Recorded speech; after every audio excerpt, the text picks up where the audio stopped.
হাসিনার দোসররা কিভাবে আগুন লাগিয়ে দিয়ে আমাদের ইফতার মাহফিল বন্ধ করেছিল সেই কথাটি বারবার মনে পড়ে।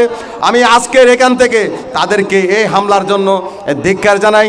আমি উপস্থিত নেতৃবৃন্দের কাছে আমি দুইটি কথা বলে আমার বক্তব্য আমি শেষ করব।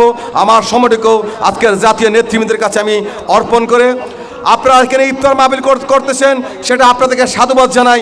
আমি আবার আপনাদের কাছে আমার একটু অনুরোধ, 15টি ইউনিয়নে যেন 15টি ইফতার মাহফিল করার জন্য আপনারা উদ্যোগ নিন।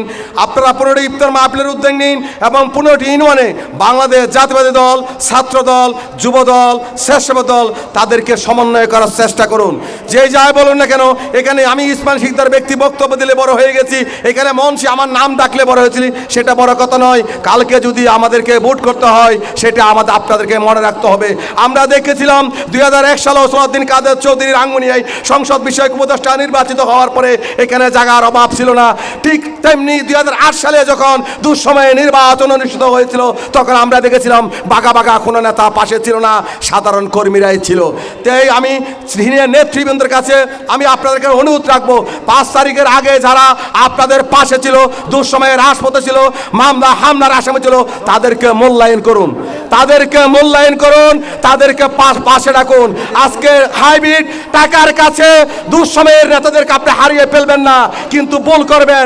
কালকে যদি দুঃসময়ে আবারও আল্লাহ মাফ করুক কোনো যদি দুঃসময় হয়, ওই হাইব্রিড টাকাওয়ালা তারা এসিতে টাকাতে চিটাঙে চলে যাবে। আমাদের মতো যারা অতিথি আপনাদের পাশে ছিল, মামলা হামলার নির্যাতিত, তারা আপনাদের পাশে থাকবে। তাই এখনো সময় আছে, তাদেরকে মূল্যায়ন করুন, তাদেরকে কাছে টানুন, তাদেরকে বুকে টানুন। টাকা দিতে হবে না তাদেরকে মূল্যায়ন করতে, তাদেরকে বাড়ি দিতে হবে না তাদেরকে মূল্যায়ন করতে। অন্ততপক্ষে তাদের নাম ধরে কোন ইউনিয়নে কারা কারা আপনাদের পাশে ছিল, দুঃসময়ে রাজপথে ছিল, তাদেরকে মূল্যায়ন করুন। এই আশা ব্যক্তিত্ব রেখে আগামীতে আবারও আমার বক্তব্য দেবো। এই আশা ব্যক্তি রেখে আমার বক্তব্য আমি শেষ করছি। খোদা হাফেজ। বাংলাদেশ জিন্দাবাদ, জাতীয়বাদী দল জিন্দাবাদ। এই পর্যায়ে একটি বিশাল বিক্ষোভ মিছিল নিয়ে